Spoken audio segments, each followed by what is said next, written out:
and I simply remove the telephone jack and plug it into this box here, the modem. I then take another wire from the modem and plug it in where the telephone was. I can then switch on the modem. It's now telling me to phone up the main press-cell computer.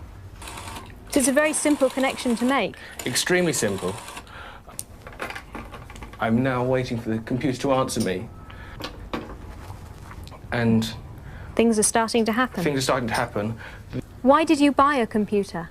Well, I was very interested in the new technology and didn't want to be left behind. I don't think it's only for the youngsters at school now. I think us older ones will have to learn a lot about it. What is internet anyway? Internet is that massive computer network, the one that's becoming really big now. What do you mean? That's big. How does one? What do you write to it like mail? No, a lot of people use it and communicate. I guess they can communicate with NBC writers and producers. Allison, can you explain what internet is?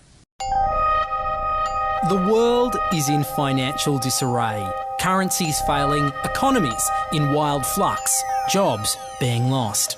But what if you could build an entirely new economy, one specifically designed for the digital realm? Well, that is the dream behind Bitcoin. Bitcoin, for those of you who don't know, is an electronic online currency that was created in 2009. It was made by someone who did it under the pseudonym Satoshi Nakamoto. Like any economy, you don't want too much too fast because then the value of your currency drops, or so slow that your economy grounds to a halt. It's designed to be a self-stabilising economy. Whether it actually is that way though, well, that is a little bit more complicated. Because some people have said, hey, Bitcoin is the answer to those problems. Are you a believer? Well, Bitcoin is exciting because it shows how cheap it can be. Bitcoin is better than currency in that you don't have to be physically in the same place. And, of course, for large transactions, currency can get pretty inconvenient. And what is Bitcoin? Bitcoin is a currency on the internet. I sent 100 euros worth of Bitcoin from here in Tokyo directly to you guys through this camera, through the network, through the TV, right into your home. If I had tried to do that, send you the money with a traditional bank, it would have taken several days and probably cost 30 euros. I just did it right now with Bitcoin instantly, basically for free, and didn't have to ask anybody for permission. I didn't need a bank, I didn't need a government, I didn't need anybody. I just needed myself and you and our smartphones to do it. That's the power of Bitcoin. Wall Street is fraud, America is fraud, the world is fraud, banks are fraud, central banks are fraud. We live in an era of fraud. It's all based on fraud, and they get a percentage of the fraud. That's the business model. To suggest that there is any moral or ethical aspect to anything that's going on now is to be completely naive about the fact that we live in an era dominated by financial terrorists, jihadis of banking. They're here to kill you and themselves. They believe in an ideology, not the Quran, but Adam Smith, that they completely misread and interpret as something to justify their blowing themselves up. Janet Yellen's a terrorist! Mario Draghi's a terrorist! The Central Bank of Japan is a terrorist! These are the real terrorists! Funds received. This community is switching to what they think is a better monetary system. A system in which banks are no longer needed because payments could be made directly from one person to another. Bitcoin is fundamentally different because in Bitcoin, you don't owe anyone anything and no one owes you anything. It is not a system based on debt. It is a system based on ownership. And no one can censor it, no one can seize it, no one can freeze it. It's November the 2nd, 2008, just 6 weeks after the Lehman Brothers collapse. And all over the world, there are panicked debates about how to save the banks. Then, on a little visited web forum for cryptographers, a document appears in which a completely new monetary system is proposed. The visionary author calls himself Satoshi Nakamoto. These were the darkest days of the financial crisis.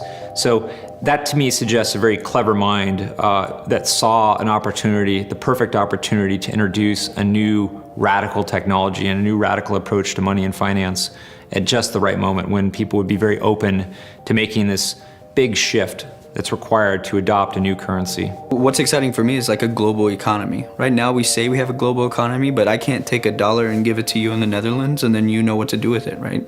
You would have to go and change it to your native currency. And when you kind of eliminate that step, and I can just send you one form of payment and you can send me a product in a matter of seconds, that starts to change things from a global perspective. How could this digital coin invented by this Satoshi Nakamoto become hundreds of times more valuable than the dollar? And why do enthusiasts like Roger Fear want the world to switch to bitcoins? I'm giving every single person here 1,000 yen worth of bitcoins, which is like $8 and something cents. Back in the early days, you know, I'd get phone calls from my buddies. Oh, hey man, I lost 10,000 bitcoins because my computer blew up, right? Back then, one bitcoin was less than a penny, right? So nobody cared. They lost $10. I don't care, right? And now 10,000 bitcoins, that's $5 million.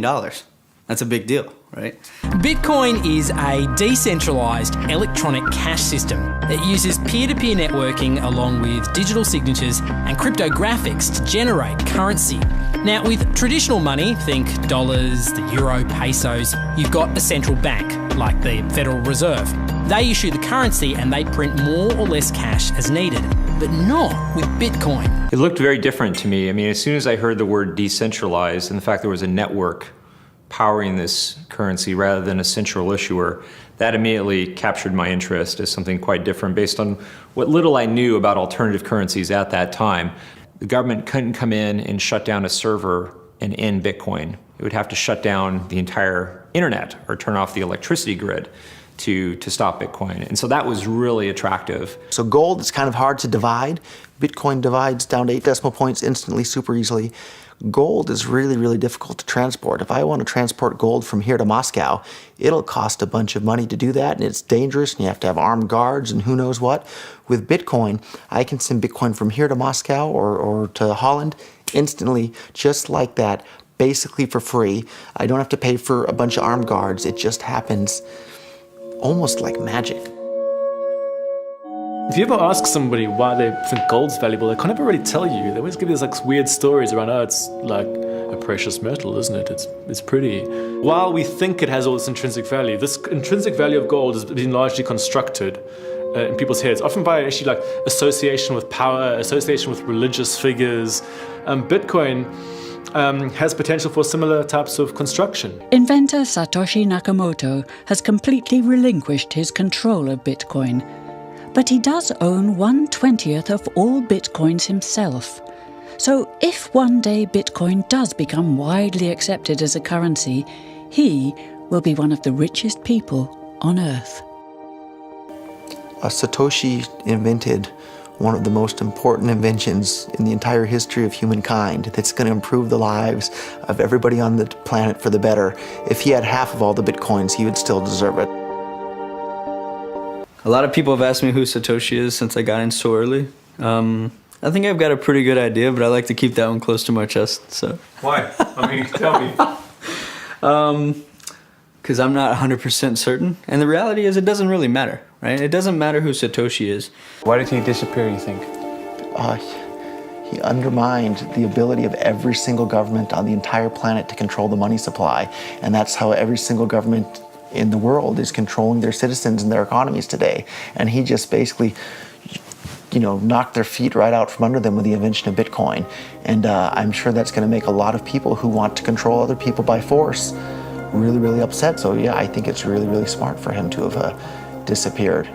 And for me, it probably would have been smarter for me to keep quiet too, but Bitcoin's too exciting for me to stay quiet about. I think a lot of people are underestimating the way in which Bitcoin and the blockchain are going to change the power structures in society in general. I mean, I grew up in the US and I see all these people like, yeah, nuke everybody in the Middle East and kill them all. And then they have the former Secretary of State, Madeleine Albright, on 60 Minutes, one of the most popular news shows in the US. And they asked her, they said, like, there's reports that more than 500,000 Iraqi children have died as a direct result of US sanctions. And she looks back at her with a straight face and she goes, it was a really tough decision, but I think that it was worth it. Worth murdering 500,000 kids because because of what the government did, and I apologize for crying, but it just disgusts me from my core when I see government people murdering people around the world. It's not just theoretical, these are real people with real lives. And it's real people, and Bitcoin has the power to undermine everything they're doing to people around the world. And I'm sorry for shouting, but it just disgusts me what these people in government do. And they do it through central banking and through the control of the money supply, and Bitcoin takes that away from them.